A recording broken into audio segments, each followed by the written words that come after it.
This week on London Real, we have the entrepreneur and mentor, Dan Pena. I'm part Freud, part General Patton, and part Jack Welch. Self-esteem is the key to high performance. You know, we only make changes for two reasons, Brian: desperation or inspiration. You can do anything you want that you have passion for, because that eliminates most of the crap, because most people don't follow their dream. Before I had any money, I used to go to the Rolls-Royce dealers and sit in the cars and smell the leather.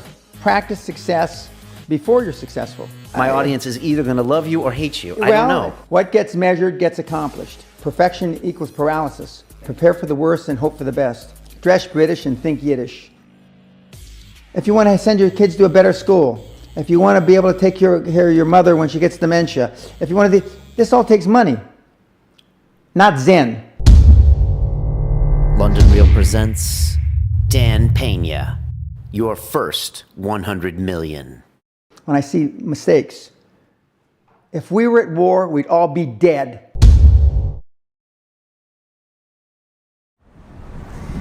I am here in the city of London, which is the square mile known as the financial center of the country, many would argue of Europe. And why am I here today? Well, it's this place that I first came to in London in 1997, many years ago, and it's the reason I'm still here, and I guess it's also the reason why London Real exists in the first place, because I came here back in the day to try to make as much money as possible, and that was a big goal of mine most of my life.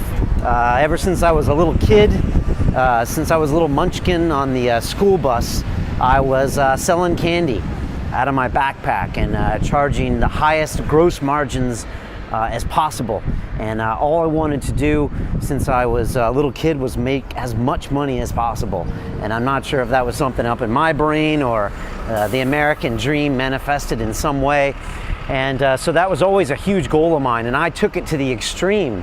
As you can imagine, I do things like podcasts and talk shows and training and all that kind of thing.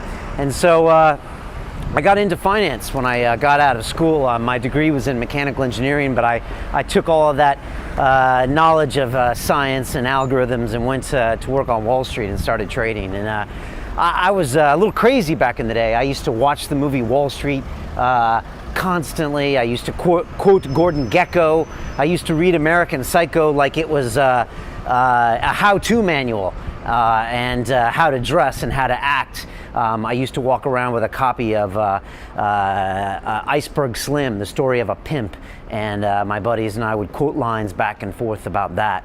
And so the reason I'm talking about this and the reason I'm here in the city today walking around some of the tallest and most expensive buildings in the world is because my guest today reminds me a lot about myself and about how I used to be and maybe in some ways, you know, how I still am.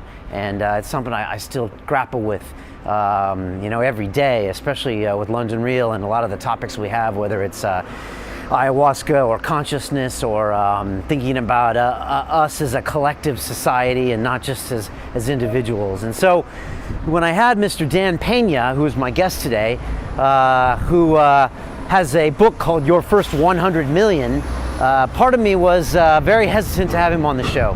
And part of me thought, you know, he doesn't contribute to the vibe of London Real and to the idea that we're trying to look beyond the dollar bill, to look a little bit further into our fellow human being and look inside our own being and our own consciousness and try to find, you know, is it money that's going to make us happy? Is it buying that Porsche or buying that brand new MacBook Air that's going to satisfy us, or are there other ways that we really truly need to feel satisfied, like being part of a community or loving one another or loving ourselves, you know, for all of our failures or shortcomings. And so I didn't know how to take Dan, and when Dan rolled up into my studio, he's dressed in a three-piece suit with a gold chain. I mean, Jesus Christ, he lives in a castle in Scotland, and, you know, let's be honest, he's all about bucks. And the rest is conversation, as I quote Gordon Gekko one more time.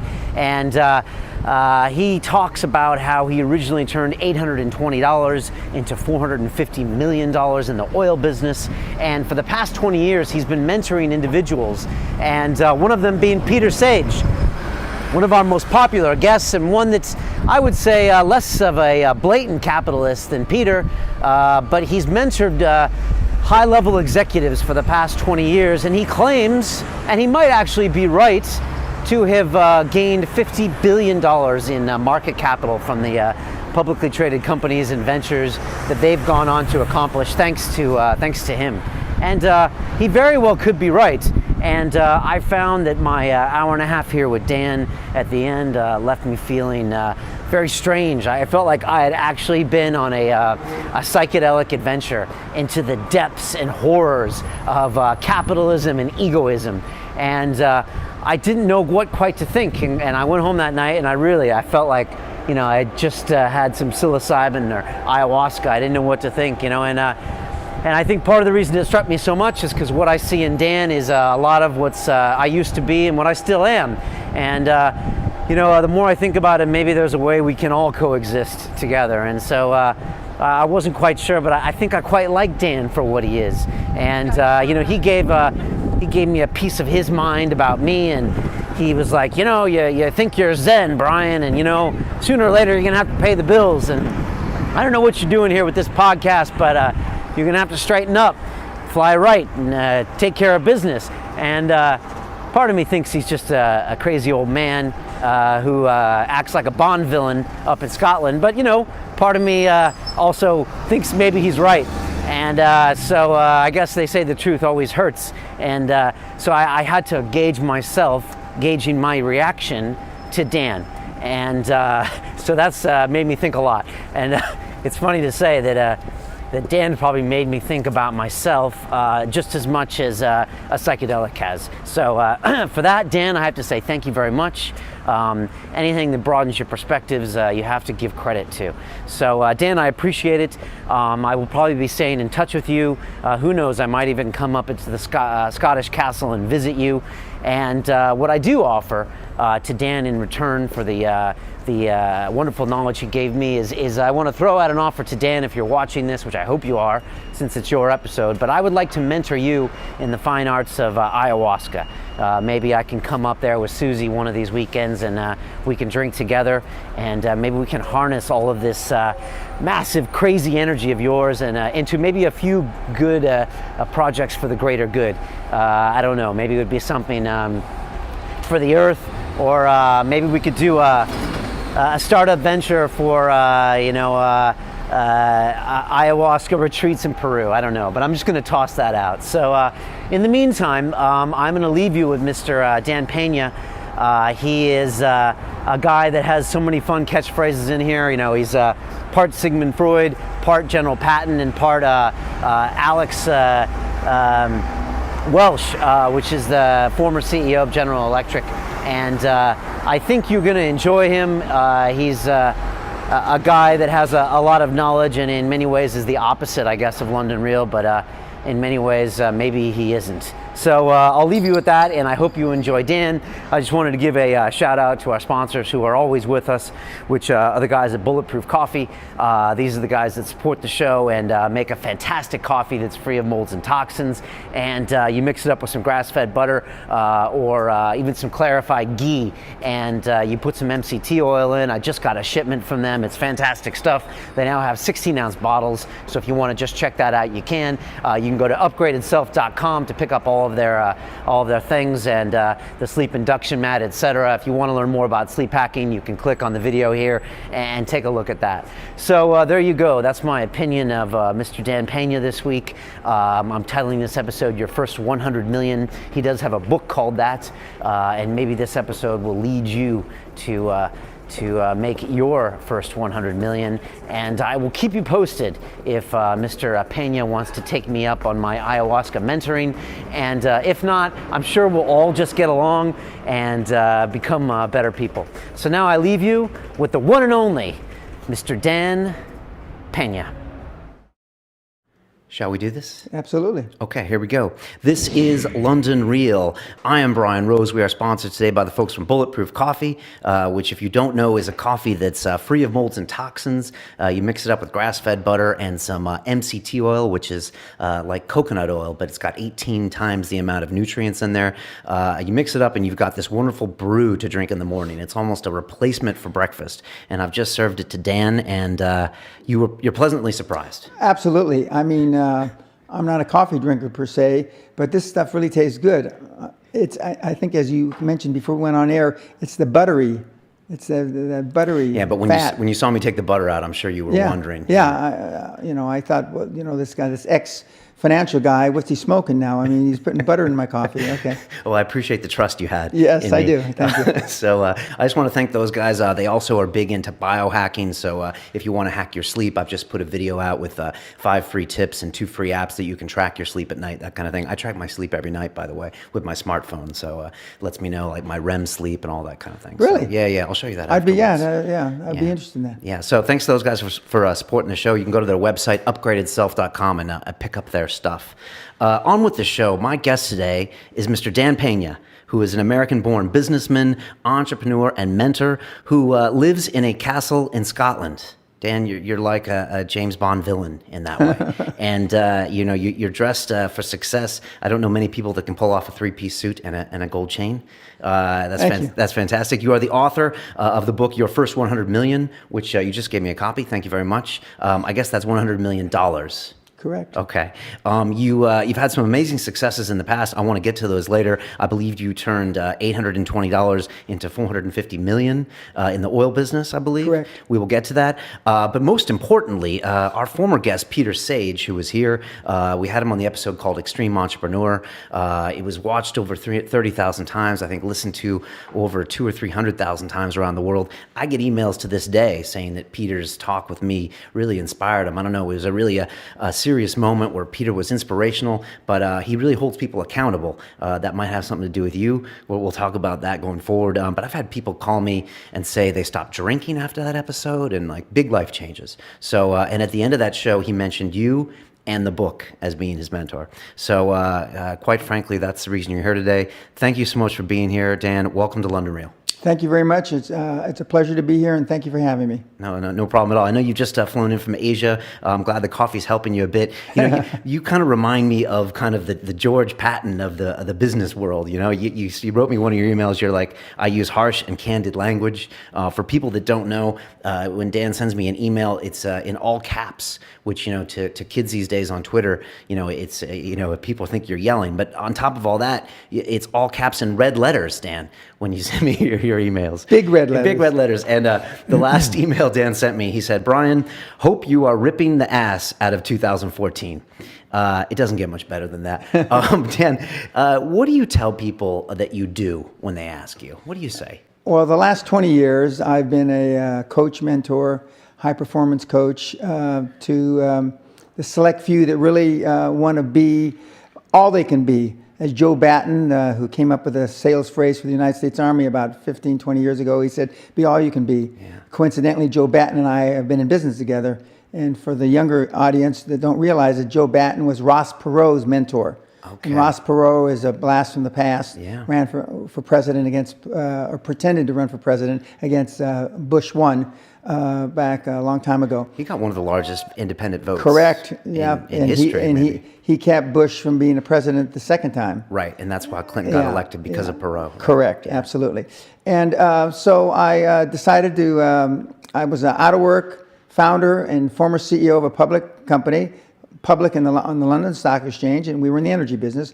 We were international, South America. We were in offshore drilling, coal mining, exploration, and we were across the board except for retail to gasoline stations. And the shareholders decided that I shouldn't be there anymore. Our largest shareholder was the Kuwaiti government, and Kuwait had just been invaded by Iraq. Okay, and Kuwait, 1990 or something. Yes, correct. And Kuwait owned 29.9% of our company, the company that I founded. And the stock price went down about 60% because everybody thought the Kuwaitis were going to have to sell assets to pay for the war.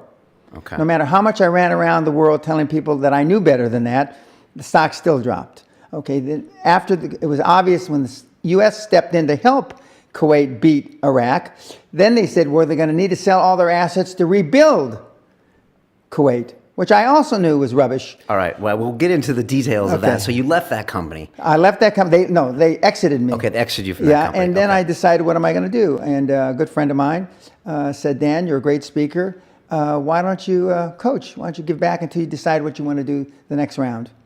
And so I started coaching, and I gave my first Quantum Leap Advantage seminar in May 1993 at the Sheraton Hotel, Los Angeles. And then I gave, shortly thereafter, I gave my first Castle seminar. And I don't give the outside seminars anymore, but I still give the Castle seminars almost 21 years later. That's when people come up to your castle and Correct, it's kind of for a more week. A private seminar. And the whole idea is to be around the ambiance of the rich and the famous, and how it's a different style of living, how butlers wait on you hand and foot, how we dress, we actually dress for the seminar. I've seen your guys, they all show up in kilts. Yeah, well, Is that no, right? that's the graduation night. Okay. Instead of tuxedo, it's the Scottish tuxedo, kilt, black jacket. But I mean, for the seminars, and even the people that are like to wear T-shirts and jeans, they wear suits to the seminar. Okay. And even though I know you can make money, especially in the Silicon Valley type places, high tech, not wearing suits, all I know is when I go into a banker, or even some of my technology mentees go into a banker, the banker feels more comfortable when he looks like you. Yeah, and if you're asking for money, one of my old friends said he always wears a suit. Correct. Yeah, but you're outdressing me today in a big way. I didn't mean to. I just came from a meeting in the city. Okay. One of my old city colleagues, we used to have a casual dress on Friday, and this is from my old company, ICAP PLC, FTSE 100, and we'd come in dressed casual, and he would say, casual dress, casual attitude, and he wasn't impressed with that. Oh, I couldn't agree with him more. But that's not you being a grumpy old man. No, You're being it's not. I was like this 30 years ago. Okay. So you think Speaking of 30 years ago, excuse me for interrupting, today is the 30th anniversary from April 4th, 1984. I came up with the idea, the epiphany, to go public, take something public in London, on the London Stock Exchange.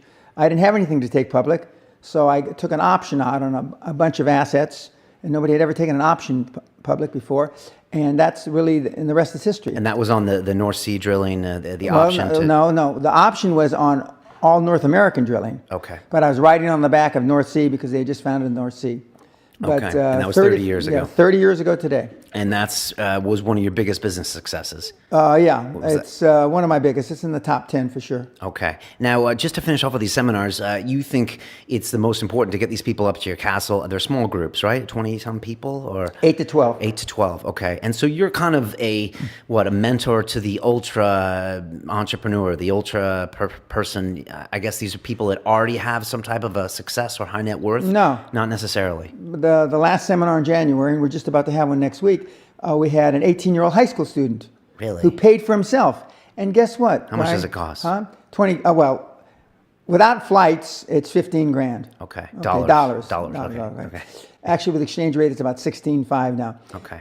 He's coming again in April, this high school kid. And you charge him full price, Dan? No, students get... Okay. Okay. But you got to prove to me you're a student. Okay. I got guys your age trying to prove to me that they're students, and they send me their bar mitzvah picture when they're 13 years old. Then they show up and they're, 45 years old. No, but student, I won't tell you what the student rate is, but it's a lot less. Okay. But he's coming for the second time because he's making money on the internet. And he makes between $6,000 and $15,000 a month as an 18-year-old high school student, senior. And in fact, but he's coming again in April, and he's got I haven't seen this on paper, but he's got a place at Oxford. Okay. He's considering not going. Now that's a big heavy weight on me. Bill Gates style, Zuckerberg style. Yeah, correct. Okay. And he's that kind of smart. Okay. And he thinks that Gates and Zuckerberg got started late in life. Okay. He's 18. He's 18. Let me ask you a question. When it comes to you seeing all these people that come to you for advice, is it come down to the business, or is it, at the end of the day, are you exercising personal demons about themselves? Fear of trusting themselves, fear about taking risks. Are you more You a should give psychologist? the seminar. I should. That's it. Okay.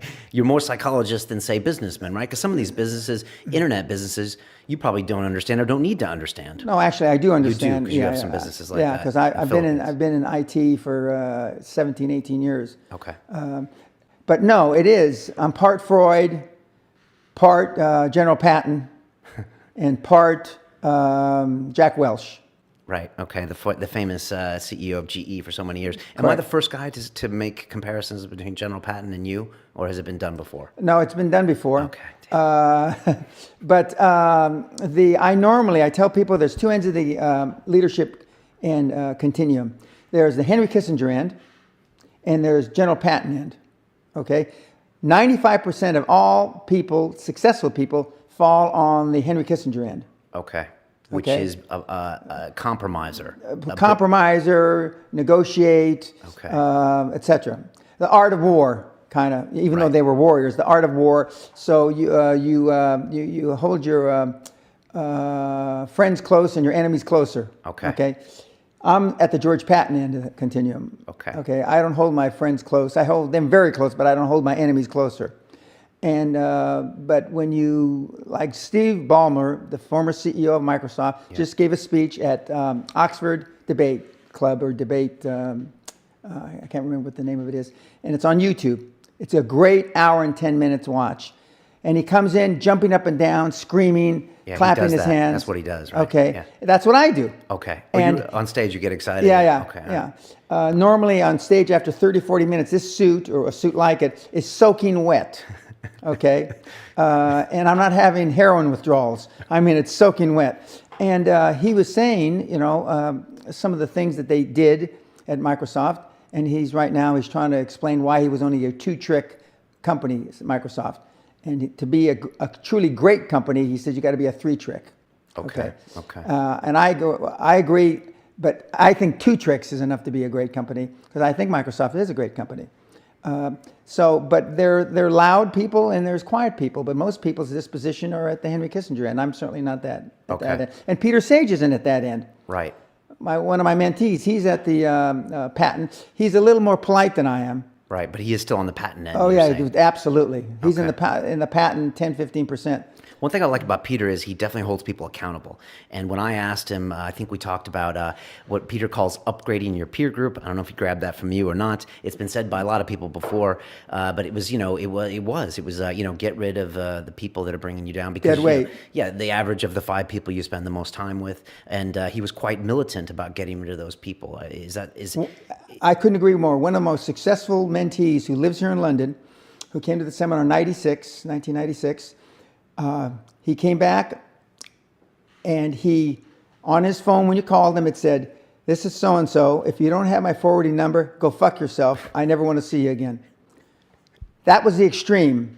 He's a very successful guy in the city, extremely successful. And I'm not suggesting everybody can do that because we have 2 bank accounts in life. Just like we had 2 ends of the continuum for leadership. We've got an emotional bank account and a financial bank account. Most of us, not me, but most of us worry about the financial bank account. But it's your emotional bank account that you're going to run out when it's cold and windy and you're at night, nobody there to wipe your tears away. It's your emotional bank account, whether you can suck up your pantyhose, a phrase I use, or man up, to use new parlance. Yes. Those are the guys that make it. Okay. And the people that can't man up don't. Interesting. So that's woman up, excuse me, ladies. Yeah, woman up. That's what makes the successful people is you're saying that deep emotional bank account. Passion. Okay. And I guess having a support base too to get you through those times. Correct. Okay. Now, just like in the seminar, the YouTubes that are on about the seminar I give, the first 5 minutes of the seminar we tape in the morning, at lunch, after lunch, and just before we close, 3 times during the week. I have the same fire and passion the first 5 minutes of the seminar as I do the last 5 minutes of the seminar a week later. Whereas the guys in the audience, the gals in the audience, nobody goes to sleep in my seminars because I kick the chairs out from under you.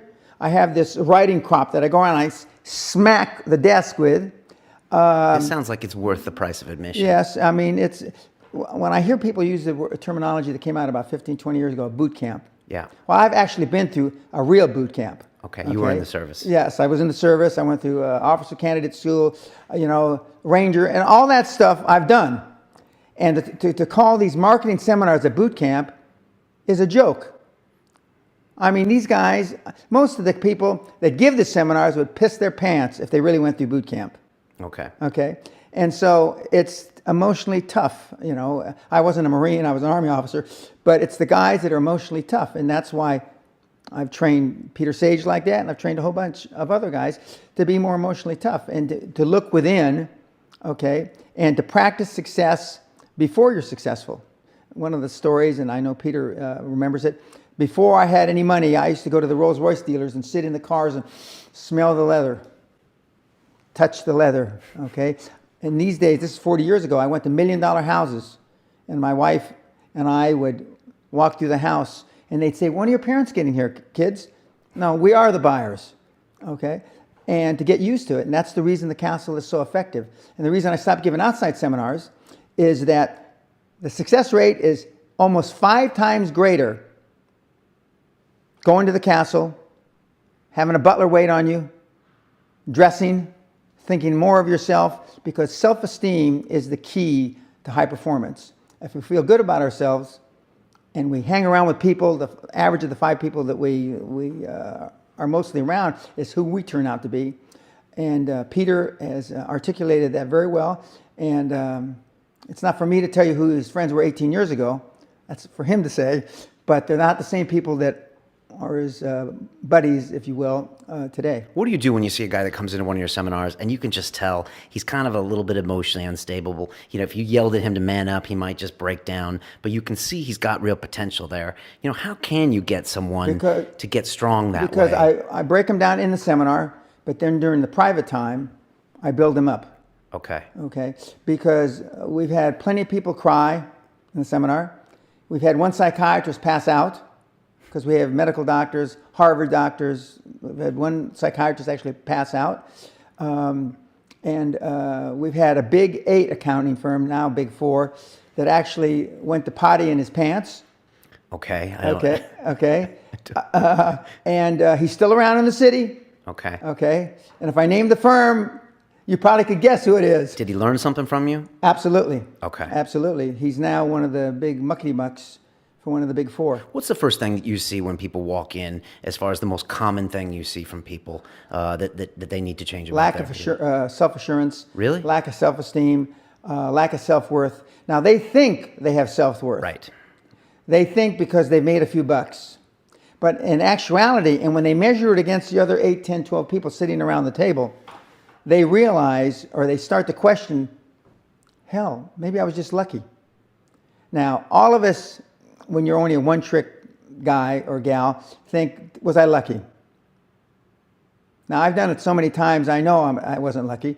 I might have been lucky the first time, but I haven't been lucky the 15, 20, 40, 50. I know that. Okay. But maybe I was lucky the first time.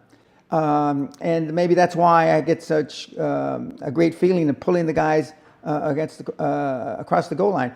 But they all have it's like the first date you ever went on. Do you remember asking the girl?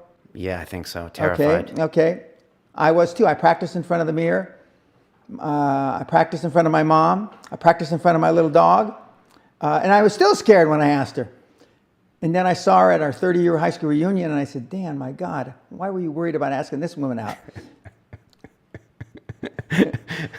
All right, we'll get back to that one. Let me ask you another question. When people come into your seminar and you're looking to kind of change them in some way, how long does it take you to figure out what's wrong with them? No more than a week. Okay, I thought you might say like 30 seconds. No. I said no more than a week. Okay. Because some people don't talk. See, some people won't talk, and we have exercises, we have role playing, because raising money in the city or in New York or in Tokyo or in any place, it's a matter you've got to be able to interface. And so we do financial role playing. We show them how to get board of directors, because I'm a big proponent of the dream team. How you get accountants to represent you on a success fee basis, which everybody says is impossible. Happening today in London as we speak. Today, I just came from a meeting, a success fee meeting. Today, April 4th, 2014. But if you go and you call up an accountant, they'll say no to that. Oh, what are you, crazy? Right. Okay, what are you smoking, kid? So it still happens. And so it's all about communication, because communication is message sent, message received, and then message acted upon when I want you to do it, not when Brian wants to do it. And that's leadership. And so, but I can tell normally in 30 to 60 seconds whether it's going to be hard work, because I give them a free year mentoring program after the seminar. Okay. For 1 year. So that's why about a third of my time is pro bono, because I'm spending a third of my year learning these over a year, 25 to 35 business models better than they know it, because make them give me weekly reports. And in some cases, daily reports. If I really think you're shiftless, and I got any chance, because I want to make everybody successful. Okay, Brian, I can tell. You walked away from such and such, you did such and such. Daily reports. You want daily reports after the seeing this? Yeah, after daily reports. Daily reports. Yeah, you got to whip me in shape, Dan. Well, I think that's not for the audience is still here. Me talk about the person, the charming fellow that's interviewing me. All right, so Even though you're from San Diego. Yeah, but you're from Los Angeles, right? Correct. No, East LA. East LA. Okay, your surname's Pena. Peña. So you are a Mexican American. Yes, correct. And you're a long way from home. You got that right. East LA. I mean, come on, this is East LA. This is, how old are you? You're 70 next year. No, yeah, I'll be 69 in a couple months. 70 next year. There's a picture on my site that shows me standing out in front of my house, where my house used to be. The picture was taken in 1993 in the barrio. You can see it's the barrio when you look at the picture. And then there's a picture of my wife and I standing in front of the castle, 2013, 20 years later. And then there's a picture down in the left-hand corner, because I just bungee jumped for the first time in New Zealand 6 weeks ago. Okay. And it's a quantum leap. So, and then it says, picture's worth 1,000 words. I hadn't really thought about it until after I jumped, and then somebody said, Dan, did you do that as a promotional? Because it's a quantum leap. Yeah, and that's the name of your seminars. That's a great idea. And so, but when we were there jumping, it was real windy. And all the young guys, your age to 25, were all talking about jumping. It's too windy, they said. Mm. So I look around, and I'm the only guy that jumped all day. All day. And the kids say, are you all right? And I don't lie, but I had to lie on the form, because I have a artificial hip, artificial shoulder. I got more things busted up than you can count. And the only thing I don't have is a bad heart and high blood pressure. Okay. So I fudged on it, because they weren't going to let me jump. And I jumped. How was the jump? Oh, it was. I wasn't nervous getting up to the jump. I wasn't nervous until I hit the bottom, and I heard the snap. Okay. And then I look up, I said, I hope the fuck this thing holds. And then these little skinny kids are pulling me up on a winch, an automatic winch. And these kids, it takes forever. Yeah, it took forever.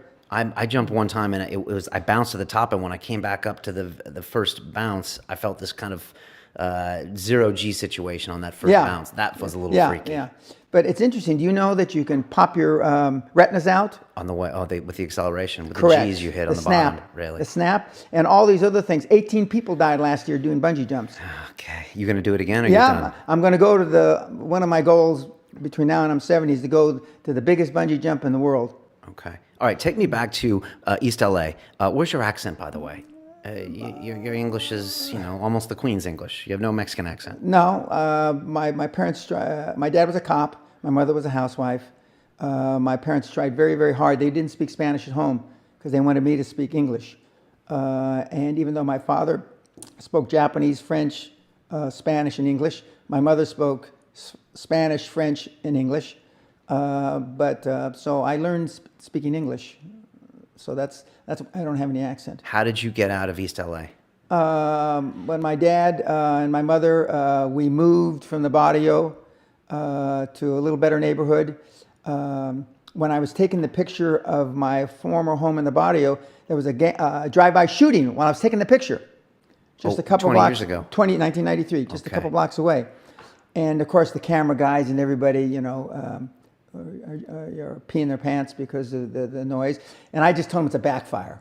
Don't worry about it. Just keep rolling. Right. Keep rolling. And but my life changed when I was pretty much a haphazard kid, got in a lot of trouble, got arrested 4 or 5 times, thrown in jail. And this is with my dad as a cop. Imagine this. This is not too. I guess he didn't like that very much. No, that's an understatement. But then I volunteered for the draft in 1966 at the height of the Vietnam War. And I went to OCS, and that changed my life because it was the really first real high performance thing that I could measure myself against with other people. And it was a boot camp. No, well, I mean, this is officer training. Officer candidate school is 6 months long. Okay. I went to the regular boot camp, which is 4 months, and then you go to officer school where they, in those days, they could still beat you. If you got captured in doing maneuvers, they would put battery wires to your testicles. They would? Absolutely. It's the Army. Correct. Okay. United States Army. Wow. And now even SEALs, and I have a lot of respect for Navy SEALs, they let you go home at the weekends now. Yeah. Oh, are you kidding me? Anyway. So why was officer training school important for you? Like you said, you could measure yourself. You could measure against quantify yourself. other people that were striving to be high performance. Okay. Brought out the competitive side of you. Correct. And where did that lead you?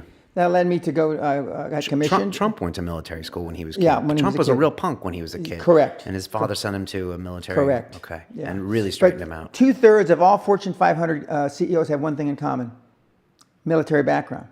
Really? 2/3 of those 2/3 have something else, which you can probably relate to: martial arts. Really? What do you learn in martial arts, Brian? Discipline, focus, right? Yes. Do I have to? I don't need to write this book for you, right? No, okay. those are good. Okay. So it changed my life, and I came out, and I originally thought I was going to be a regular Army officer, but the Vietnam War was winding down, and I knew that I wasn't going to get to be a general quick. And speaking of generals, Tommy Franks, who was the commander of Desert Storm 1, went to OCS same time I did. Okay. But he stayed in the military. He stayed in the military. Okay? Do you ever regret not staying in the military? Sometimes when I say sarcastically, tongue-in-cheek, sometimes when I have an interview like this, if I'd be a 4-star general, I could just tell you what I wanted to say and not have to answer questions. I'm being facetious now. No, but dealing with some of the people that I've dealt with, because I tell my staffs and I tell various companies that I'm involved in, when I see mistakes, if we were at war, we'd all be dead. You understand what I'm saying? If we were at war, because they think a little error, we're dead. I mean, if we were in the shuttle going to the moon, we're history. I mean, we're toast. We're dead. And so I'm very exacting. Earlier today, I had a conference call with my Asian key team, 13 or 14 people, and they think, well, I'm just I'm not fat, but a fat, old, rich chairman. He's probably not going to want to, the day after he lands from a 15-hour flight that turned into 17 and a half hours, he's not going to want to have his weekly meeting. I was there, Checking the numbers. And as usual, I'm more prepared than anybody in my staff. I know the questions to ask that aren't in the PowerPoint because, they can show you the PowerPoint on the screen, even though I'm not there. And I ask questions. I ask tough questions. So detail-oriented. That you were taught that by the military. Correct. There's an astronaut named Christopher Hatfield. He's actually a Canadian astronaut, but he spent a good amount of time up in space. He's got a book called An Astronaut's Guide to Life on Earth. Oh, I just saw that on the internet. Oh, yeah, it's good. I listened to the audiobook, actually. And he talks about how, as an astronaut, you prepare for every single contingency. You prepare for all the contingencies that never happen. And he was just saying how just being that prepared, allows him to get through life, in all these ways. I have another way of saying it: prepare for the worst and hope for the best. Okay. Yes. And now, do you have a lot of these phrases that you say? Pennyisms. Earlier, I said we had a guest on Silicon Reel yesterday. She's on the board of the London Stock Exchange, and she said, make decisions on imperfect information. That's what she said. But you had a different way of saying that. The other way of saying that is perfection equals paralysis. Okay. So you can never make a perfect decision. No. If you left it to engineers, no car would ever come off the assembly line. No car would ever come off the assembly line. And I've been in business with enough engineers, I can attest to that with my hand on my heart. They'd still be trying to make it better. And the internet business is very much the same. The internet kids want to test and test and test, and they want the landing page to be this. And roll it out. The great thing about the internet is your results are instantaneous. And you can make changes instantaneously. Correct. I mean, if something that I'm overseeing at Concord level, 60,000 feet, doesn't work in 2 days, Shit can it. Forget about it. Move on. And today at our meeting, now the young kids are, we ran it 3 days, sir, and we closed it down. And they are thinking I'm going to ask why. I said, no, that's fine. Next, because without them making mistakes and without them being allowed to make the decision, they never get any better. And 95% of the time, I know probably better than they do, but we're never going to be able to know everything or have them know everything unless, and they will never know everything, but unless they make some mistakes and get comfortable with making mistakes. But most people, Jack Welch said to me a number of years ago, one of the two biggest problems in business, and he talks about this in the GE way, is one, lack of candor, meaning you can't be honest with your employees and your employees aren't honest with us or with the management. And the second thing is the bureaucracy of getting things done in a big company. When he took over GE as CEO about 25, 30 years ago, he went from 310,000 employees to 140,000 employees. They call him Nitron Jack. He killed all the employees off, but he left the buildings. A neutron bomb doesn't destroy buildings. Yeah. And he also had a system that every third year you roll out 20% of the bottom performers with new people. Interesting. The truth of the matter is he rolled out every other year 40%. Because there's nothing wrong with trying to build a high-performance environment. Another one of my great influencers is Toyota automobile. He wrote a book called The Toyota Way, and he said, constant supervised stress. Constant supervised, actually I think he used the word organized stress. What does that mean? It means keep people accountable, just like Peter Sage says. Right. Keep people, what gets measured gets accomplished. And I have signs on most of the business I'm involved in. When you walk in the door, there's a big thing about as big as that painting there. What gets measured gets accomplished. Right. Without measurement, you're just fooling yourself. I've just recently had 2 Google employees in here sitting in that chair, actually, and they have quarterly OKRs, which is like a very specific, quantifiable, accountable goal. And if they don't hit that, apparently you need to hit that like 4 in a row to be even considered for promotion. So that's how they do it there. And they're public, so the whole company can see how you're doing. Absolutely. And you can see how everyone else is doing, including the CEO. Absolutely. I couldn't agree with him What more. are your other big role models when it comes to public company CEOs or other like company managers, even today or in the past? Well, one of my own mentees, who's the CEO and chairman of Alcoa, Klaus Kleinfeld. Okay. He was CEO of the 20th largest company in the world, Siemens. He came to me as a middle manager in 1997-98. In 2005, he was promoted to CEO of Siemens. And he's a systems, processes guy. He's a smart guy, but I helped him to get more focused. He's a great leadership guy. He came to speak at my seminar to celebrate my 20th anniversary a year ago this month at the castle, and he says that, and I knew he has senior management meetings from his direct reports twice a week, Tuesday and Friday. That come from you? Yes, I have senior management, Tuesday and Friday, okay? And the reason it's not Monday is because some of the people aren't as focused over the weekend, so I give them a day to get caught up before we have, and I always make the management meetings at night. Do you know how popular it is to go to a management meeting on a Friday night? Oh, yeah. So you see who's really dedicated? Correct. Okay. Interesting. Let me ask you something. Besides the business practices, is there other things that you teach at some of your seminars, or the things that you hold yourself accountable, whether that comes to like exercise, mentality, meditation, that kind of thing? Or is that important to be successful in business? Absolutely. Exercise is critically important. I don't meditate, but a number of my mentees do. Why don't you meditate, Dan? I'm pretty zenned out without doing that. Okay, you're a pretty zen guy. Yeah, no, not zen in the terms like the audience may think. Okay. Okay, but I'm high on life. Okay. Okay, and that became popular in the 60s when everybody was doing LSD. Right. Okay, but I'm high on life. I always have been high on life. I've got a lot of energy. I have the same energy I have today as I did 30 years ago.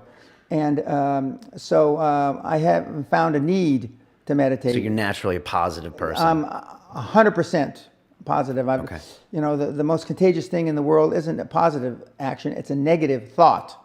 A negative thought. And because that can grow geometrically and kill deals, kill even companies for that matter. And so, but I'm extremely positive, you know. I still believe the Wall of China can be built without all the modern equipment. They say now, even with the modern equipment, that the Wall of China can't be built. They say the pyramids can't be built, even with modern equipment. I don't believe that. And the great thing about working with young kids, they don't believe it either. If I tell them you can go do this, we just wrote in one of my newsletters, a 23-year-old kid from Australia went and raised $100,000 in Australia in Melbourne. No assets, no co-signatory, no guarantee. $100,000, kid doesn't have a pot to piss in or a window to throw it out of. Okay, so he's optimistic. No, I'm optimistic. You're optimistic. And he came to the seminar in September. Okay. And so you have a lot of young kids at your seminar. Yeah, we have, but we have some old. The last seminar was 18 to 52. Okay. Now, let me just finish with your routine. Exercise is important for you? Exercising, I exercise at least 6 days a week. Wow. And I got up early, exercised this morning. Most of the hotels don't have good gyms. Yeah, I know. Yeah, I mean, some, with greatest respect, some, where I'm staying now, pencil neck geeks must go there because well, you're a weightlifter. Well, though, I used to be a big weight, weightlifter. yeah. But I'm still stronger than almost all the other 70-year-old guys that I know. There's a couple exceptions to that. But exercise, what you put in your body, food.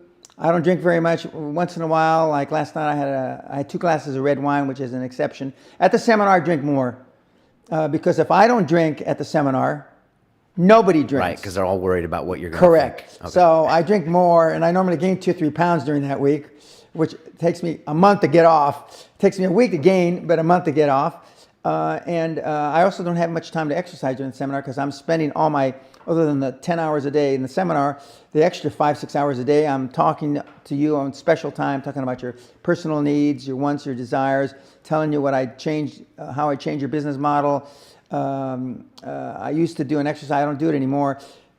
You give me your business model in 120 seconds and I'll tell you in 60 seconds whether it will work, if it can't work, how to fix it, or whether to shit can it. Okay, that's your specialty. Correct. But you probably charge a lot of money for that. Well, I do. But I used to do it at the seminar, but I'm only right 95% of the time. And so everybody thinks they're the 5. Expression. Yeah, Okay. they think they're the 5%. So now I just work with them, and especially since we added the mentor program 4 or 5 years ago, where I mentor you for a year. Right, they get that from you. Yeah, they get that from me. And is there anything, would you demand that your guys not only give you those progress reports when necessary, do you sometimes demand that they exercise? Do you demand that they write their goals down or write a gratitude journal? Or do you make them do other things? The report has got 15 items to fill out. One is how much daily exercise, okay, how much time on your affirmations, how much time on your goals, how much time building a dream team, how much time on creating new contacts that are high performance people that are outside the average of the 5 bums that you hung around with before the seminar. And some of those people that are detrimental to you, unfortunately, are your family. Because, you know, as a parent, we all love our kids and we try to do our best, but we're not trained to be a high performance person. We're just not, unless you're a Rockefeller, unless you're a Kennedy, which is instilled in you for generations. Parents don't have any clue. The only benchmark that we use, did he go to Harvard? Did he go to Stanford? Did he go to Oxford? But there's a lot more benchmarks. Peter Sage is a good example. He didn't go anyplace. Right. So you're saying you should get rid of your parents potentially? No. But just remember, they can love you, but giving you business advice is a joke. Okay. Unless they fall into one of those categories I just mentioned. Right. Talk to me about work-life balance. Is this something you instill on these guys? You're talking about Friday night meetings. You know, do you say that people should take 2 of the 7 days off? Where does that come for you? Is there any work? No. I'll put it like the CEO of AOL said to on a Bloomberg interview about 2 years ago. And he said the kids were saying, you know, he was in, I forget what school he was at, but he was being interviewed and he said, well, you know, I'm having trouble getting enough rest. And he jumped out of his chair and said, fucking rest? You can sleep when you're 30. He says, I want somebody that works 28 hours a day and bleeds through his eyeballs. And you agree with that mentality. Well, I don't need the blood to his eyeballs, but But you think more work is better.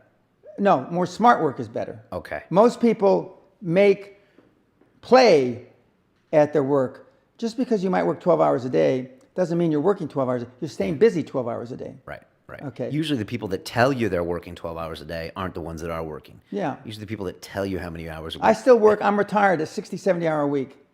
Okay. 60, 70. 60 to 70 hours a week. Okay. Okay. And when my wife and I go on I think that's cruises, I healthy. only work probably 3 to 5 hours a day. I'm on the internet, and then I go lie by the pool or whatever. But the 67. When I was your age, I worked 100, 120 hours a week. Jesus, damn, man, you're trying to make me feel bad here. No, but you're Okay. retired now too.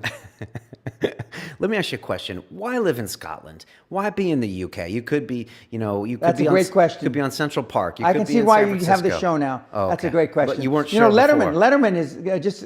I could take his job. Absolutely. Okay. He's zen. He's pretty zen. Yeah. He does the short form chit chat. I don't know if I could do it in 6 You minutes. could. 8 minutes. When I retired the first time on my 39th birthday, because the day I went public and I got wealthy, ostensibly wealthy, it was my 39th birthday. Okay. It was also the day. That can ruin a lot of men if they had success that early. It tried to ruin me, but it didn't succeed. Okay. The second thing is that the day we went public was the day that Mrs. Thatcher was privatizing Jaguar, Okay. August 10th, 1984.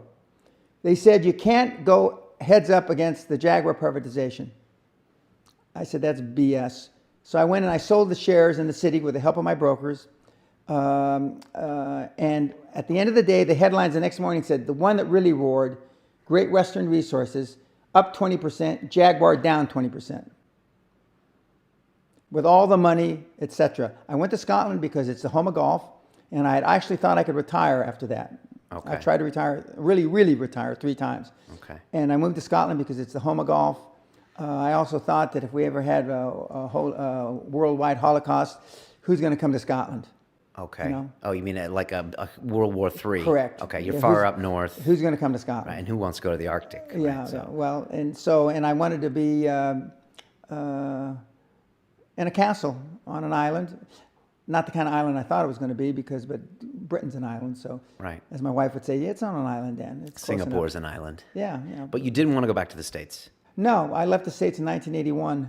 Okay. Um, I'm an American in London, and I must say, I like being an American in the UK. And tell me if this is true about you. I find that I feel like just as much of a Londoner as the Queen in this city. And in a multicultural city like London, I think everyone who lives here is a Londoner. But as an American, I find here I almost can get away with being the American. And if I'm a little hard talking or a little fast talking or a little brash or a little bit like, what's going on here, guys? I get away with it because they're kind of like, well, he's the American, and Correct. that's what Americans do. Do you find that that's yes. applicable to okay. you? It's easier now to be an American than it was 30, 35 years ago. What was it like when you were Well, I first used to here? wear a bowler. Okay. I wore a bowler and I carried a brolly, and this has been my uniform for a lot of years. And British inspired. correct. And why? Were you assimilating? Well, I was taught by some very smart people a long, long time ago.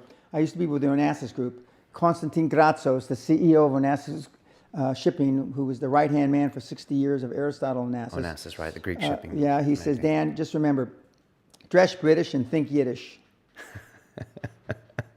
I've never heard that. Yes. But I like that. Yeah. What does that mean? That means, well, dress British. Right. You know, not being braggadocious, but this is a Savile Road suit, you know. Very formal. Yes, and think Yiddish, think in a canny manner, think shrewdly. Nothing derogatory at all. It's a great compliment. Okay. And the one thing about the Scots are canny, shrewd people. Yeah, very real. Yeah. Yeah. They're very real. Yeah, they're almost the opposite of what you'd expect British high society Yeah. to be. They're kind of the counterbalance. Correct, and that's why the Romans built Hadrian's Wall. Right. To keep the them Picts, or the Scots, as they were called, Picts that they used to be called, from England because they were crazy. Okay. So you've always dressed like the Brit, but have you embraced your role as the American over here? Not so much now. I've been here so long. You know, it's a lot of people think that they ask, what kind of name Pena? They can't say Peña. What kind of name is Pena? What kind of Scottish name is that? They think you're Scottish. Yeah. Well, you look kind of, you could be Scottish. Yeah, I right? could be, you know. I'm a light, fair-skinned, blue-eyed Hispanic, so, I mean, I can get away with it. Do you ever feel ties to, your Latin roots? Did you ever have any desire to reconnect with that whole side of your heritage, or not? From time to time, I do. But no, my parents didn't raise me like a Hispanic. They thought, rightly or wrongly, I think correctly, that I had a better chance at being successful in life, and they didn't know what that meant. Success to my parents, especially my father, was to keep Dan alive till he reaches the age of reason. Now, he wasn't sure if that was going to be 20, 30, or ever. Did he state this goal to you? Yes, he did. Wow. And you Okay. probably thought he was crazy. No, I got in a lot of trouble. I Okay. mean, I was arrested a few times. Mostly, my arrests were alcohol-driven. Okay. Alcohol-driven. Dan gets drunk and does some crazy stuff. Yeah, or induce other people to do crazy stuff. Okay. So I guess Gang leader. Yes, I guess I've had these latent leadership qualities even as a kid, and then he lived to see me be successful. He didn't understand what I did, and the only thing he ever asked me, I got a big award in 1981, ostensibly the most successful Hispanic in the United States from the Latin Business Association, and he said, "Just tell me it's not drugs." What did you tell him? And I said, "Dad, it's not."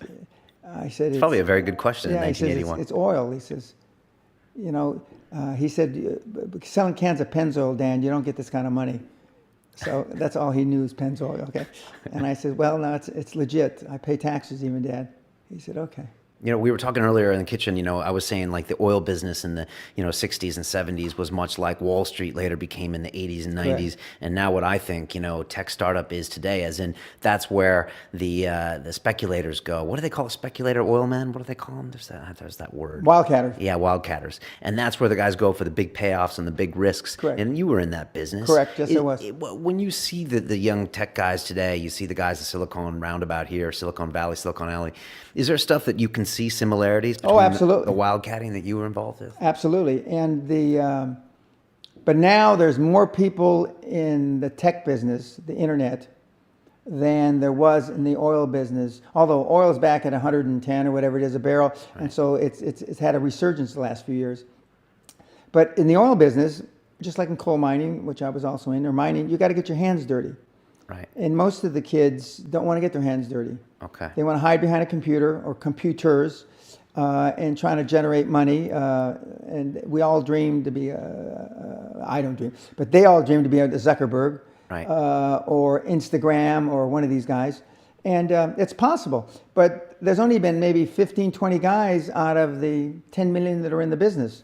Right. Yeah, we celebrate the super success Correct, stories. and that's great. Yeah, it is great, but Yeah. it doesn't tell the whole story. It's like now, we've talked a lot about, and I don't know if you're going to get around to the $50 billion that I created for my mentees. I was waiting for you to bring that Okay, up. for my mentees in the last 20 years. But I take just as much pride, the $50 billion that my mentees have created in equity and value in the last 20 years, as my $450 million with $820. Now, the reason I say that is because I've had to take thousands across the goal line. I just saw Forrest Gump for about the 15th or 20th time. It's a great movie. And Robin Wright is in that movie. okay, Great actress. is he? And you remember how he's carrying all these people, and that's how he got the Medal of Honor, carrying them? Yeah, I know that. Well, I know what carrying people is. Okay, I mean, I've carried countless, more than you can ever imagine. Have you ever thrown anyone out of your seminars in Scotland? Have you ever just said, just this one, is not going to work? One guy about in the late 90s, one guy. Bad attitude? No, he had only paid all the money because he was smitten, infatuated with a lady lawyer who came there. So he just paid to be around her. He thought that, I don't know what he thought. I'm sure we all know what he was thinking. Up there a week, alone, drinking, and I threw him out. Okay. But other than that, I have never thrown anybody out. Okay, so back to what you're saying. Carrying people across the goal line. The goal line, it gives me great satisfaction. And people say, why did it take you 20 years to create? Well, of course, $50 billion is a lot of money. But I mean, where it only took me 8 years to do the $450 million, because I'm having to deal with thousands of people. And but my success rate grew geometrically when I started the mentor program. Why is that, do you think? Because I'm one-on-one beating you with the greatest respect, at least weekly. And in your case, you'd be a daily guy. Oh, man. A daily. Now just imagine listing everything you goddamn do from the time you get up in the morning to go to sleep. And you can probably tell if I'm lying, right? Absolutely. Right. Okay. And if I think you're lying, I call you. I don't Skype you. I just call you, and you better pick up the goddamn phone. Now, this isn't everybody's cup of tea, and I realize that. Right. Because when you talk or you hear people talk about being a 1%er, that's not my goal for my people. It's 0.1%. Let's just say we've got 7 billion people on the earth. It's actually more, but let's call it 7 billion. 0.1% is 7 million. My market is the 7 million. To make you one of the richest 7 million people on the planet, which means you're not making $400,000 a year, which would make you a 1%er. It means you're making multiple millions of dollars a year.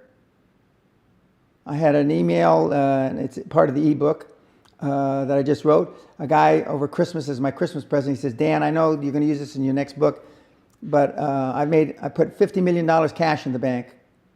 I mentored him for 5-6 years straight. Then he went off on his own. $50-60 million in the bank, cash, not deals. I had another email during the seminar, and I read it to the kids. Since 2010, when I went to the seminar, I made $200 million. And this guy couldn't give, with the greatest respect, ladies and gentlemen, boys and girls, this guy couldn't give away ice to an Eskimo. And you straightened him out. Yeah. He doesn't love me, but I'm not here for their love. 20 years from now, all I want is their respect. Why are you doing this? I mean, like you stopped doing business to your own, and you're mentoring these people. That could be the evolution of you. You're giving back a little bit, as opposed to being completely self-centered in the generation. Giving back of a your lot, wealth. A lot, not a little bit. Okay, a lot. A lot. Why do it? You ever look at why Yeah, you do sure it? I do, and I get asked all the time. The meeting I just came from in the city, the guys when they're walking me to the lift, which the Brits still do. They walk you to the lift. Yeah, and he says, "Why, Dan?" I'll walk you to the lift. Okay, yeah. Well, you had to go and come get me out of the street because I went to the wrong building. I was being British too. Okay, and I said because I can't say that this was my goal when I started, but in the last 10, 12 years, it's evolved, it's morphed. I've pivoted because now I found a way to make it even more successful, and nobody likes success more than I do. And I get off. I've got a guy that had 1 O level in carpentry. You know what an O level is? No. Okay, O level is you're 16 years old, you don't go to school, and you take O levels for ordinary, called ordinary grades. One guy with an O level, we did a $400 million public to private deal here in London. 1 O level, public to private, $400 million bucks. Nobody on the planet can do that, or nobody has done it, I should say. And the guy had 1 O level. All right, so you take pride in your mentoring. Oh, I mean, I do, and I beat him like a rented mule. Okay. But see, I'm like Tom Landry, the former coach of the Dallas Cowboys. Yeah, Cowboys. I do what you know, what you don't want to do, but that you know that you got to do to be where you want to be. So you're the hard ass. I'm the Vince Lombardi. And I'd have to contact you every day, Dan? By email. Really? Yeah. And what would you tell me after, say, a week of my progress report? Well, maybe after one day. Okay. After one day, I email you back, or I might tweet you, and I'll say, Brian. In all caps. Yeah, all caps. Brian, what are you smoking? And I said, do you actually want me to? I don't smoke. Huh? I don't smoke. No, but I know you know what I mean. Yeah. You know, do you actually want me to believe this is true? I said, if I get another one of these, there's only going to be one more of these, and then since I'm mentoring you for free, I got nothing to lose. Because, and I don't mean this sounds really rough to some of the kids that are watching this. Nobody that I mentor is going to change my life. Right. Zero. But I can change their lives. And every single person we figure I've touched minimum 250,000 people is maybe much as 1 million. If you just count videos or people that know but people, if you just count traffic on my website, 250 to 300,000 people, that's a minimum because we subtracted for people that go on the site more than once and done all that stuff, all the permutations and the Google Analytics. So 250,000 people, and I've got people that said, you help me make 50 grand. I have people that say, you help me make 10 grand. And I have so many, 500,000, 1 million, 5 million, 25 million, 50 million, 600 million, 1 billion, 12 billion. Okay, all right, we understand. So you're successful at this. Yes, I am. What when are you going to want to stop doing this? You're turning 70 next year. Is this something that's in your DNA that you feel really good that you have human contact with people, you're always constantly trying to solve problems, you have a scorecard in the net worth you generate? Are you slowing down? Are you going to change things up at all? No. Are you ever going to go back and put something on yourself again? I know you get involved with businesses here and there. Do you miss? Probably not. This is more fun. I don't know whether to shit or go blind. What does that mean? That's an oil field term. Means that it's happiness. Okay. I mean, it just I really enjoy it. And one of the reasons that I'm as lucid as I am is when you got to keep track of 20, 30 models. And understand them. Now, most coaches, life coaches, in my judgment, don't understand. They know the platitudes. They don't know really about Brian. They don't know what you really tick. They don't know you are the way you are because your mother did this, or your sister did that, or your dad always had a favorite and it wasn't you. They're not interested in all that crap. It's not crap. It's part of your emotional bank account. Do you delve into that stuff? Absolutely. Oh, you do? Because there's a reason why you do the things you do. Definitely. And as we discussed somebody earlier about self-sabotaging activities, it's why the former CEO of Dunlap about 15, 20 years ago, who was at the top of his game, he got ousted because he promoted some girl from human resources up to such and such, and he wound up that he almost made it public that he was sleeping with her. Now, why would a guy at the top of his game do something so stupid? See it a lot. Yeah, a lot of people don't believe they deserve to be there. Right. You must come across those people all the time. All the time. What do you do with that? Okay. I convince them, and we have these drills, why you belong there. A lot of people that come there, with money, that have made money, think they made it by accident. Right. I just had one of my superstars who's made $100 million tell me in the last week, I'm not sure I'm going to have another lucky accident. It's the first time he ever said that to me. Okay. I mean, my neck almost went around like in The Exorcist. And I said, you did it. I mean, you tried a lot of things. I believe Thomas Edison, I wouldn't have done it 10,000 times. Okay. I would have hired an engineer from MIT to do it. But I mean, I've tried a lot of things. Nobody's failed at more things than I have. And the first 100 million are successes, but I could write a book about failures that would be like Churchill's volumes, The History of World War II. I mean, because I've tried a lot of different things. Because failure is just testing. And one of the reasons I've been so successful in generating this equity and value in my kids, and I call you all kids, is because I convince them that making a mistake is okay. Your parents probably told you, you can be anything you want. They did. That's bullshit. It's a very American thing. Yeah, but you can't. That's horseshit. You can't. If it's all juxtaposed, Obama is a great example of the juxtaposition of life. Okay. Okay? I don't agree with his politics, but I admire his audacious goals. Audacious goals. God bless him for that. Or Allah, or whoever you want to bless him with. Right. And but you can't be. You can be anything you want. You can be president and not have gone to an Ivy League school. Not likely.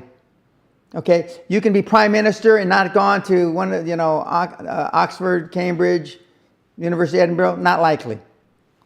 So, but what you tell them is that you can do anything you want that you have passion for, because that eliminates most of the crap. Because most people don't follow their dream. Like they say in The Sound of Music, you can't have a dream come true unless you have a dream. Now, I still dream. I dream in Technicolor. I say my affirmations and goals every single night, or at least 5 nights a week. When I'm on the plane, 15-hour flight, I didn't do it on the plane. Okay. But I have done it on the plane before. Is this like 10 goals and 10 affirmations? No, I have 20 affirmations, 17 goals. And these are constant, or you write it? No, they change. They vary. Okay.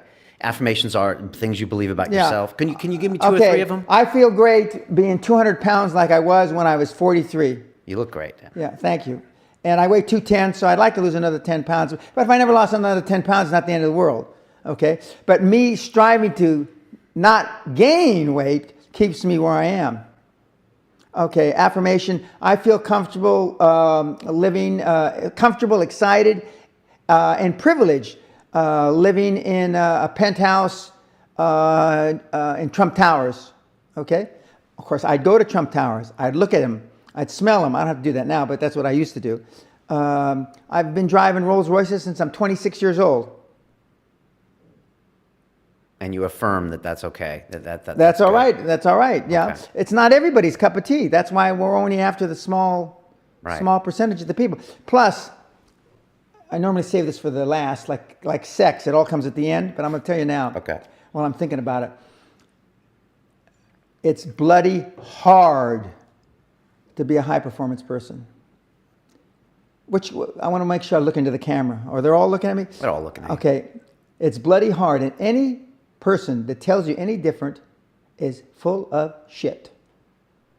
And they haven't been successful because, except for a few exceptions like Tony and a couple other guys, they've all made their money.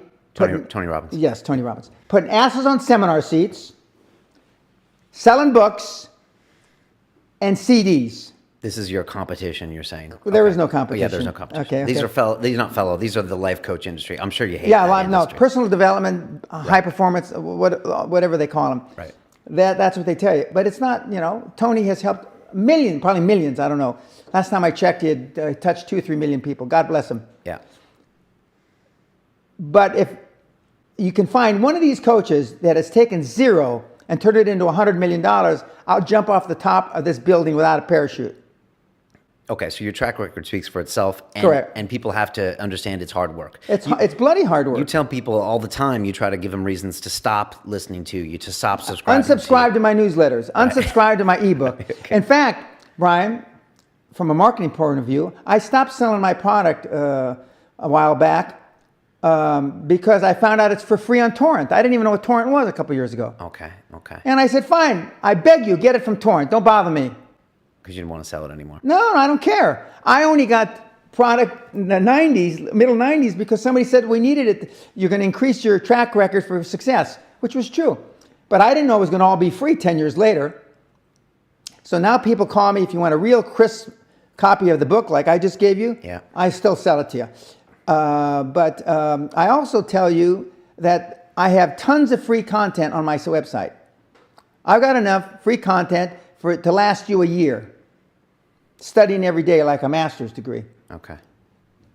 But if you really want, and maybe that'll make you a millionaire. If you're not, it'll make you a few bucks. But if you really want baptism by fire, you figure out to scratch credit cards together, whatever you have to do to get to the castle seminar. Right, and see you in the castle. I also have a student plan for young kids.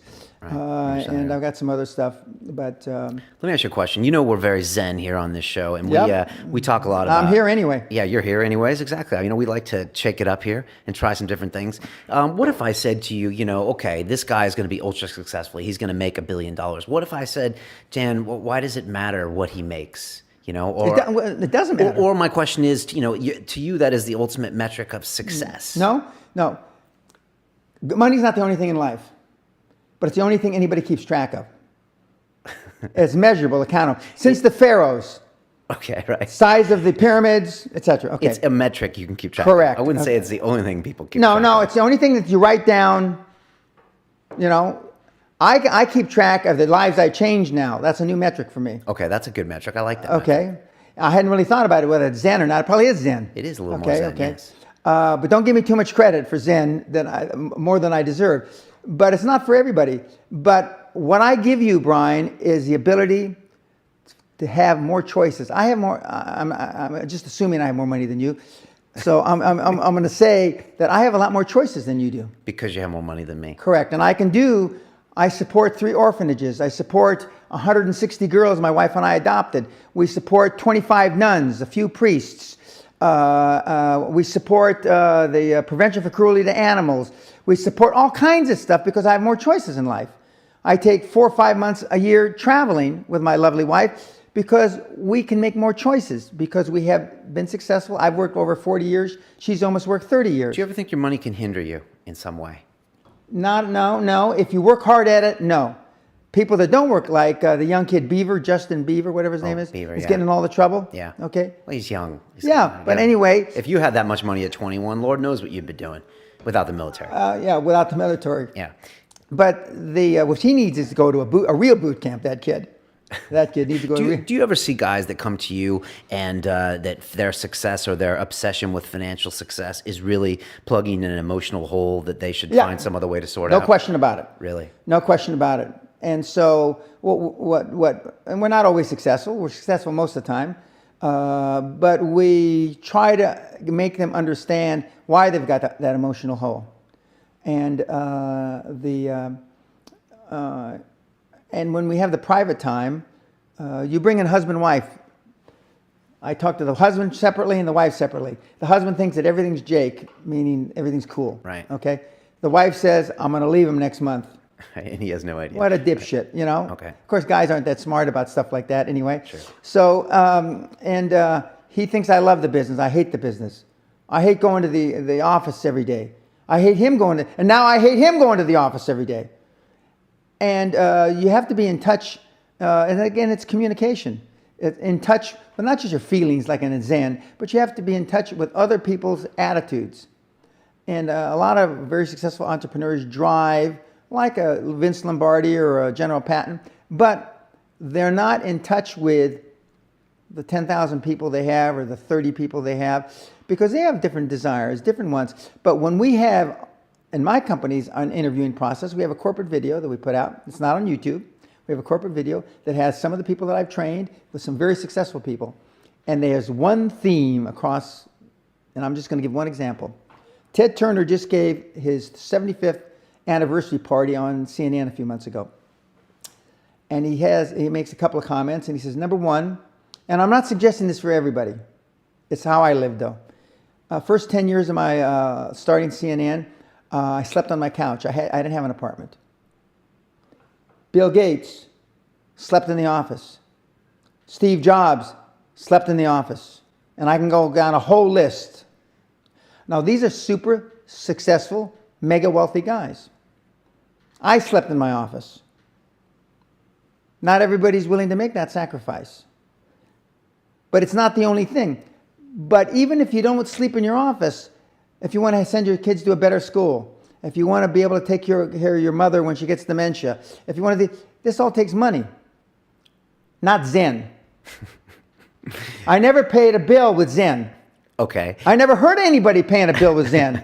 Yeah, but I would argue that once you have enough money to live or live reasonably well, that extra 10, 20, 100 billion dollars doesn't necessarily get you incrementally happier. No, but it can make somebody else incrementally happier because you give it away. My children aren't getting any of my money when I die. Good. I like that. Very Warren Buffett. Okay. Not one centavo, not one penny. Centavo. Okay. Okay. And two of my kids are cool with it. One of them's not so cool with it. But I'm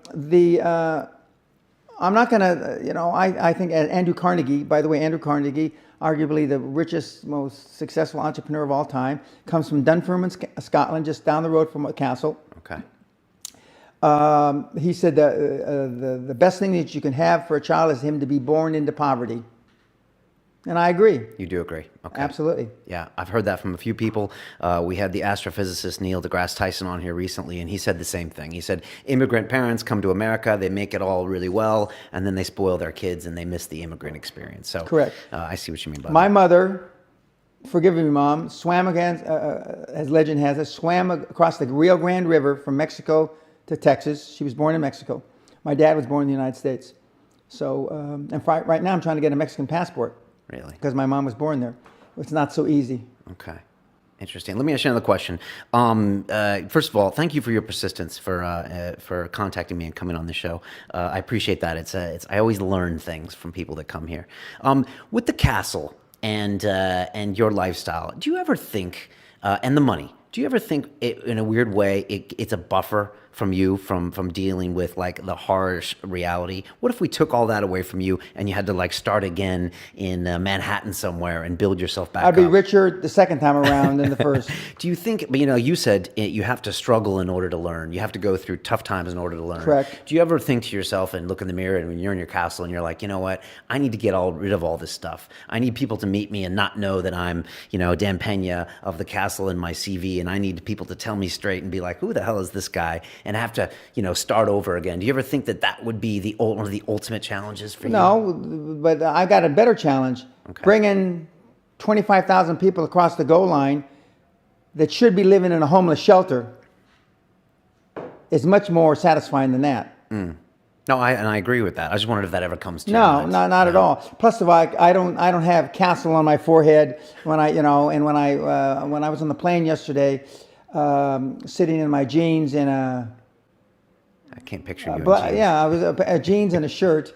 Nobody knew who I was, and that's just fine. And but I enjoy nice things. I always have. My wife, who's also from a poverty background, who lived in a little caravan when she was little.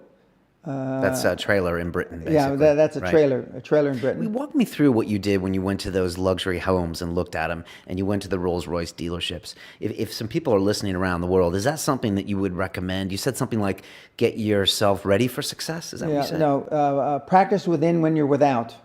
Okay. Is one of my 5 credos. Practice being successful. How many people listening to this today practice being successful today? What does it mean to practice being successful? Okay. Through affirmations, through going to the Rolls-Royce dealer, maybe Lamborghini, maybe something else. Right. In my particular case, it was Rolls-Royce. And within a year of me going to the Rolls-Royce dealer, I had a Rolls. Okay. Within 19 months of me dreaming and adding it to my goals, a castle on an island, I own Guthrie Castle. 19 months. 19 months. Okay. So how can people practice being successful? Affirmations, visualize, go shop for these things. Go to stores you can't afford. Okay. Go hire lawyers you can't afford. So hire them. Oh no, use them. Use them. Lawyers will meet with anybody. Accountants will meet with anybody. Go to the big 4 accountants with a business idea. The first couple of meetings are for free. Jettison probably a lot of the people you hang around with. If you have poor public speaking skills, join Toastmasters. Right. Is that still around? Yep. Okay. Join improv. Right. I got a few people that do improv. You ever do improv? You ever do comedy, stand up? No. Okay. No. I hear that's really good as well. Yeah. But Joe Rogan. Yeah. Yeah. You know Joe? No, but I couldn't believe it. Is this the same guy? When I was looking at your site. Right. Yeah. Yeah. He's comedy. Yeah, I know he is. Yeah. Do these. If you went to a good school and you're not successful, go to the alumni deals. Okay. I didn't go to a good school. I'm a perfect living example that a lot of trouble as a kid, working class background, my parents, went to just a mediocre university that I flunked out of 3 times before I finally graduated with honors, and had no money to begin with, $820. It was no money, but $820. So it's all possible. But I devoted myself to feeling successful. I was wearing suits like this before I could afford them. Mm. How'd you get them? Credit cards. Right. So as they say in Hollywood, act as if. Correct. In a way. Okay. Correct. Right. Okay. I'm going to hit you with a few questions here, and I think you know what they are, but I'm going to hit you with them anyways. If you could pick up the phone and make a phone call to the 20-year-old Dan Pena, that's almost 50 years ago, right? 64, 63, something like that. What advice would you give that young man? It's the same advice that I give and the best advice that I got. Just fucking do it. That's it. Do it. It's like the Nike slogan, but with correct, except with the bad word. With a bad word in there. Okay. On that same note, what is the best advice you've ever received, and who gave it to you? I know you got some mentors like Grazos, like Jim Newman, like Jerry Ormond. Correct. What's the kind of advice that they gave you Well, over the years? the best, it came, Costa Grazos, the CEO of Onassis Shipping Group, boyhood friend for Onassis for 60 years. He said it more articulately. He said, Mr. Pena, most people procrastinate because they're unsure, so just do it. He said the same thing. And but I've never had a problem just doing it, because one of the things is you learn as a young combat infantry officer is time costs lives. Fred Smith, who I like a lot, who is a similarly trained officer like I was, who was a Marine officer, he said when I got back out of school, I think he went to Yale, but he's from a very uppity background, from Tennessee, or one of the southern states. He said, when I learned that mistakes weren't causing arms and legs and life and death, making decisions was easy. Similar for me. We overanalyze because we're unsure. We don't overanalyze because we are not sure if it'll work or not. We're more worried about, on the emotional side, it embarrassing us. And many of the Asian cultures, carry that to the 10th degree, losing face. Putting the family name in dishonor. Correct. Okay. Correct. Do you have a lot of Asian people that come to you for help? We have Chinese, Indian, Malaysian. And do you have to approach them differently because they have their own cultural baggage they bring with it? I treat everybody the same. Okay. With disrespect. And advice from Jim Newman, advice from Jerry Ormond, anything that comes to mind? Yeah, well, Jim Newman wrote a great book. It's out of print. Release Your Brakes, because I was fortunate enough in 1976 to meet him. I went to a seminar. I went to Dennis Waitley, because Psychology of Winning, and I said, "Who taught you this stuff?" He said, "Well, my mentor is Jim Newman." So I went to the horse's mouth. Then I went to Newman, and his analogy was, are you old enough to have driven a car that had emergency brakes that don't automatically go off when you put it in drive? You're probably too young. No, I remember that. You had to pull the emergency But just brake. imagine you drove your car through life with the emergency brake on. It's bad for the transmission, it's bad for the tires, it's bad for the universal, it's bad for everything. Right, and you never really... Then you take, oh geez, the emergency brake's on. Then you release the brake. What happens? Whew, surge ahead, right? Yeah. Most of us go through life with our emergency brakes on. And that was easy for me to adopt. And as Jim told me, I still remember at his house, he says, "Dan, this will be easy for you because you have high self-esteem." Most of us, and he was talking about himself as well, and he came out of IBM with Ross Perot. Okay. That's his contemporary. Okay. And he says, most of us keep the emergency brake on because we want a reason not to test ourselves. And but once I get you to release your emergency brake, Brian, then you'll be carrying me over the goal line. Notwithstanding your Zen. Yeah. You think the Zen is hurting me? No, potentially? no. It's Okay. It's where you're supposed to be today. Mm. It's the journey. Yes. As I say I wrote that ebook before you asked me to be on this show. Right. And I said it's when I look back at the 20 years, actually the 40 years of my career, but the 20 years I wouldn't give it up. And one of the reasons that I wouldn't give it up the 20 years is not just the countless lives that I've changed, but because it keeps me sharp. I have to talk to, tongue-in-cheek, people a lot smarter than you come to the Castle seminar, and they keep me on my toes. Right. Now, it's not too often that I get caught, with a conundrum I can't figure out, but it does happen. We've had people as high as 170 IQ on the show, and as low as 90. Okay. We give you a test. Take it on my site, a success test.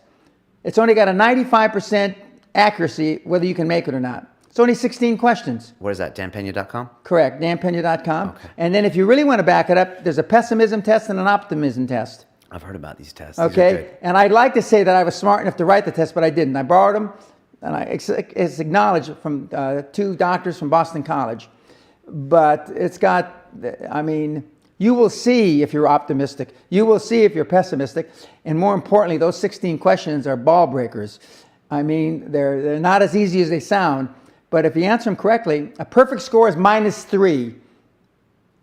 and we send by computer. We send it back to you. Okay, I might take that test. Okay, take it. I will. Okay, let me know. Well, I'll know what your score is anyway. You'll see, right? Because I get the big printout, and they'll say, "Don't, don't, don't." And you can call me up and yeah, and I'll say, "You need the daily reports, Brian." Do you ever have someone that comes to you and they come to one of your seminars, and then the week after you're like, I don't know how I'm going to help this guy. I don't know what I'm going to do. I'm going to have to go back to the drawing board. I'm going to have to get really creative to try to find some way to motivate this guy. No? No. Okay. No. No. Because I have you fill out paperwork like this before you come to the seminar. So you know all about them. I know more. Just reading I ask questions about your business that you haven't even thought of. I believe you.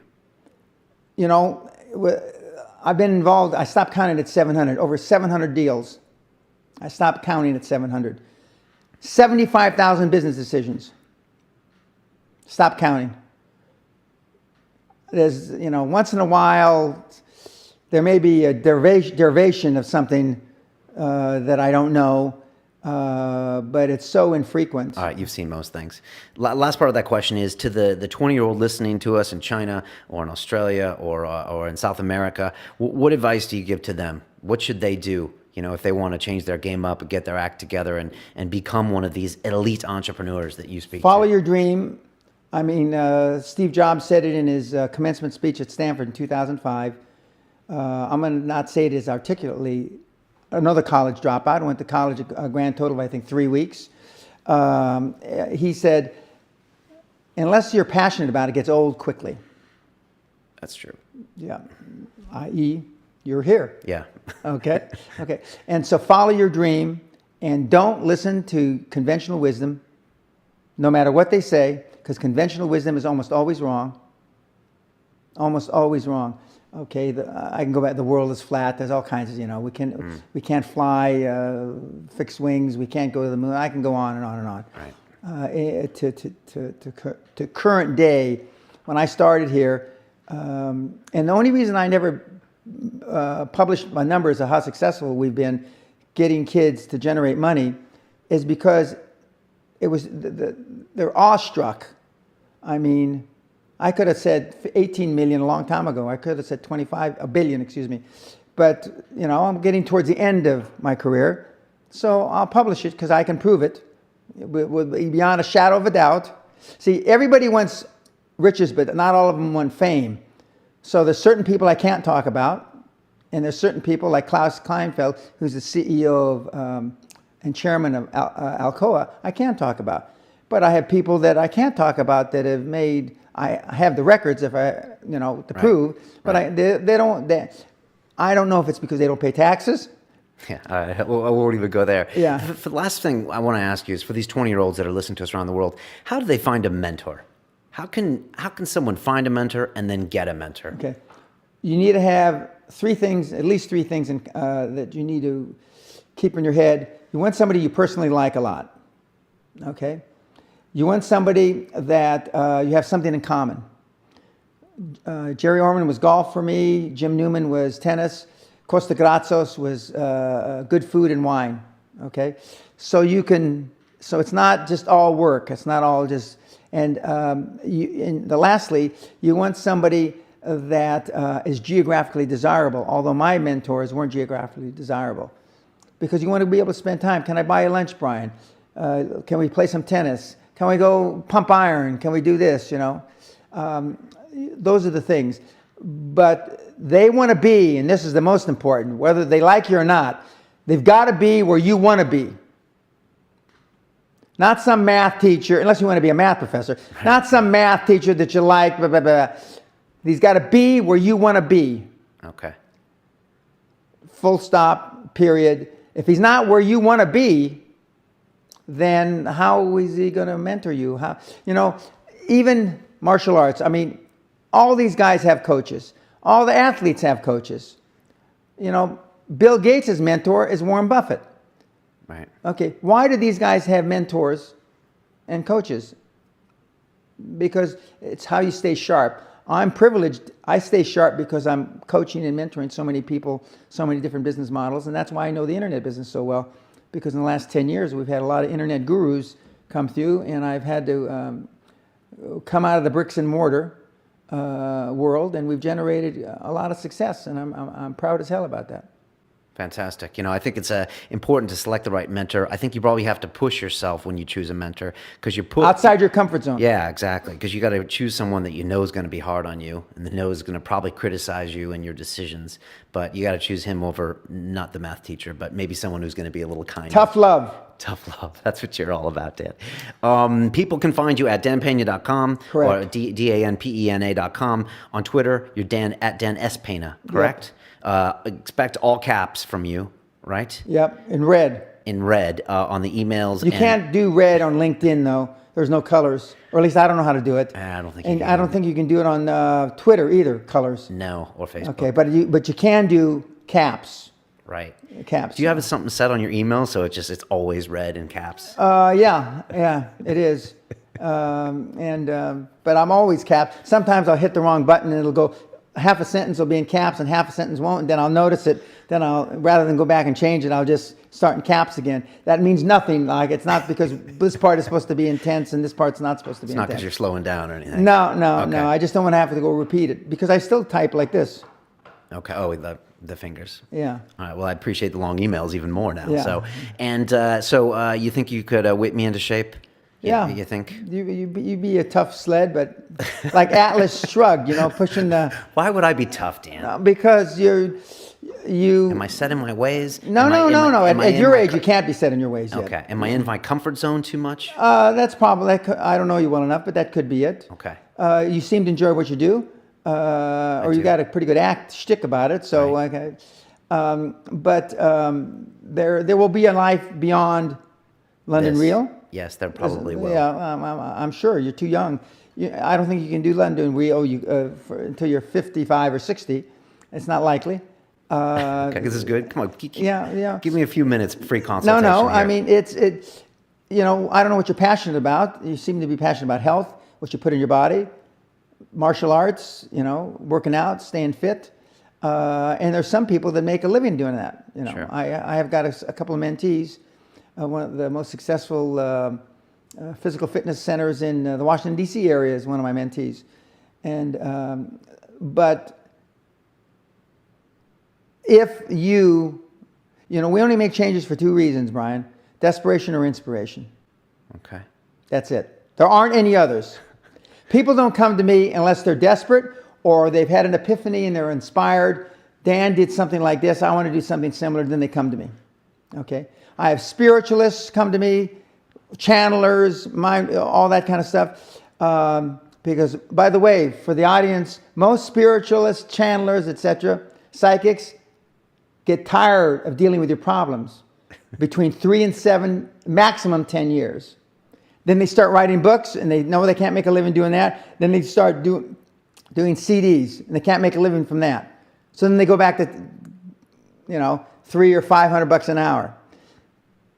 You need to be doing, in my judgment, when you're done with this portion of your life, find something that you're still passionate about. It seems to me health, science, diet might be a road.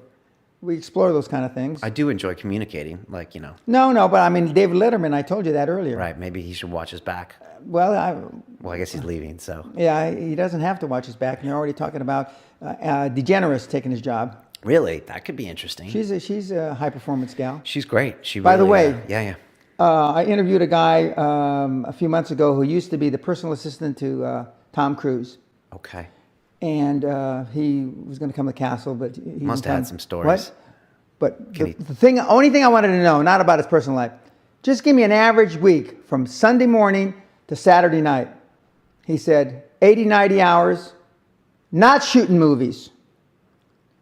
80, 90 hours. He gets up every morning like he never made a successful picture. He goes after every project like he never did a project before. After 30 years of success. But is he happy? I don't know that. He says because what do you call it? That thing he and John Travolta are. Oh, the Scientology. Yeah. He goes off to Scientology meetings once or twice a day, according to this guy. Right. And but he's just like J-Lo. Right, J-Lo. approaches every single project like it. She never made a successful song, never made a successful picture. And all these people, and I approach every single new mentee like I never had, a couple 100,000 successes. And I get people to do that they think they're impossible. You come to me with your goals. By the time you leave at the 7th day, your goals are a factor between 5 and 100 times bigger. 100 times. But you're selling me, Dan. No, I'm not selling. Okay. But women say that my deal works better for weight loss than it does making money. Oh, because they want to lose more weight when they... Well, No, because it works. Because the stuff we do, I've had women lose 220 pounds, 170 pounds, 190 pounds. Well, just because you change their mentality and give them goals. Okay. Correct. I think maybe your ulterior motive for coming on today was just to get me to one of your seminars in Scotland. And it might happen. Well, it might, I might have, I could have, should have. Yeah, I've heard that before. Dan, thank you so much for coming on. Well, thank you. I appreciate it. My audience is either going to love you or hate you. I don't know. Normally they fall into two groups. Okay. I never want to fucking hear him again. What are you, a moron, Brian? I'm going to take some heat. You're the greatest thing since sliced bread.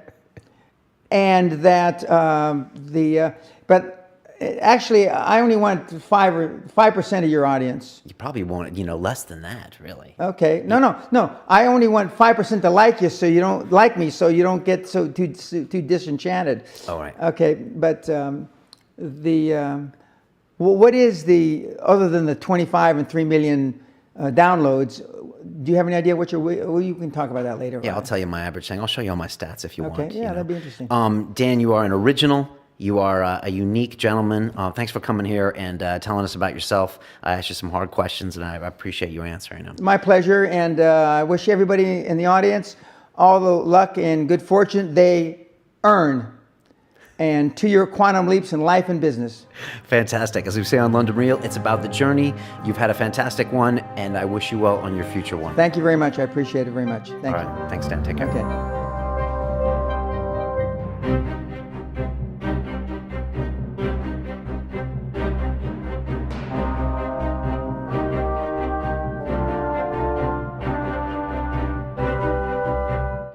This week on London Real, I have a one-to-one chat with extreme entrepreneur Peter Sage. Because most people have a death grip on how they think reality should look like, and all stress comes from life not fitting your pictures. When you're not forcing something and you're actually enjoying everything that you do, you attract all of these people and all these energy and all these opportunities. 100%.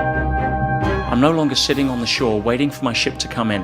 That's Disneyland thinking. That's never going to happen. People love to hear the victim story. That's all the news is. If I understand other people rather than project my own model of the world onto them, then I'll have a little more tolerance in my life. I'm curious what you think of psychedelics. A ship in a harbor is a safe ship, but that's not what ships are built for. That's one of the coolest things I've ever heard. Yeah, it makes and I do this every week. On Sunday, London Real presents Peter Sage, extreme entrepreneur. That's it. Stress is a byproduct of you thinking that life should look a different way to where it is right now. Hi, it's Brian Rose from London Real. You probably know that we've just recently been re-platformed on YouTube after 25 months completely in the dark. The truth is, I really need your help. What I really need you to do is click on that subscribe button right now, like this video, and maybe even leave a comment or share the link with friends. We're really fighting against an algorithm that's tried to keep us quiet for so long, and the more subscribers we have, the more people watch our content, the better guests we can bring you, the better content, and we can continue transforming lives. We've been doing this for 14 years now. I want to do this for another 14 years, but I really need your help. So click on that subscribe button, like the video, leave a comment, share this, and we're going to continue to bring you more and more great content. Thank you. Most people will never see this opportunity. Dubai luxury transformation projects have historically delivered 40 to 90% annual returns. That is incredible. These were once reserved only for insiders with access. I spent 15 years on Wall Street, and I learned this: the biggest returns always go to the people who get the call first. Now, you finally can. We've just received a brand new project with major upside potential. Allocations move fast. Click the link, apply now, and speak to my team. This is your chance to see what others never will.